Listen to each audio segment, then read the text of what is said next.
আগৰটো ভিডিঅ'ত দেখিলে যে আমি আউটলাইনটো কমপ্লিট কৰিলোঁ। মই অৰ্পণ। আজি জুবিনদাৰ প্ৰতিচ্ছবি অঁকা দ্বিতীয়টো দিন। যিহেতু কালি আউটলাইনটো কমপ্লিট হ'ল, গতিকে আজি আমি কালাৰ কৰা ষ্টাৰ্ট কৰিম। আজি আমাৰ প্ৰথম কামটো হৈছে কালাৰ মিক্স কৰা। যিহেতু আমাৰ ওচৰত কালাৰ ছেটছ লিমিটেড, গতিকে কালাৰ মিক্স কৰোঁতে অলপ সময় লাগিছে। কালাৰ মিক্সিঙৰ পাছতেই বেছ লেয়াৰটো দিবলৈ ষ্টাৰ্ট কৰিলোঁ। যিহেতু প্ৰথমটো ভিডিঅ'ত আপোনালোকক কৈছিলোঁ, এইখনেই মোৰ প্ৰথম ৱাল পেইণ্টিং, গতিকে প্ৰথম বেছ লেয়াৰটো কৰোঁতেই মনত অলপ ভয় লাগি আছিল।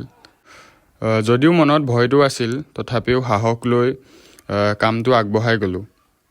বেছ লেয়াৰটো কমপ্লিট কৰাৰ পাছতে এতিয়া চকু আৰু ডাৰ্ক টোনৰ ওপৰত কাম কৰিছোঁ। যিহেতু আপোনালোকে গম পাইছেই, প্ৰায় 1 মাহে হ'ব হ'ল এতিয়ালৈকে জুবিনদাই ন্যায় পোৱা নাই, গতিকে আমি জুবিনদাৰ ন্যায়ৰ কাৰণে যুঁজিব লাগিব। আমি যিমান পাৰোঁ কামবোৰ লাহে লাহে কৰিছোঁ। বহু কষ্টৰ মূৰত আমাৰ কামবোৰ লাহে লাহে আগবাঢ়ি গৈ আছে। প্ৰায় ফেচখনৰ কামটো শেষ হৈছেগৈ। এনেদৰে কাম কৰি থাকোঁতে হঠাতে দাঁতিৰ গছজোপালৈ 5টা ধনেশ পক্ষী আহিল। জুবিনদাৰ আৰু ধনেশ পক্ষী চাবলৈ আহিছে। অৱশেষত ফেচখনৰ কাম শেষ হোৱাৰ পাছত আমি বেকগ্ৰাউণ্ডৰ কামটো কৰিলোঁ। অহৰহ চেষ্টা আৰু কষ্টৰ ফলত আমাৰ জুবিনদাৰ প্ৰতিচ্ছবিখন প্ৰায় কমপ্লিট হ'লগৈ।